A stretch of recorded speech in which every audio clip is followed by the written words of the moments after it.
Pipigain mo. Pipigain mo. Parang dilugi. Yeah. Pipigain.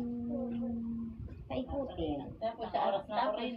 Pag kanina tayo, tita. Diba? Kaya madal tayo o-order mo. Yung ginawa na yun.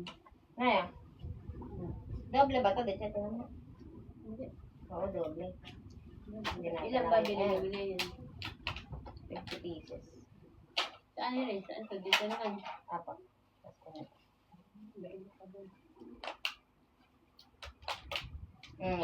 Ganyan ka Ito naman. yung kay Jeff Rin.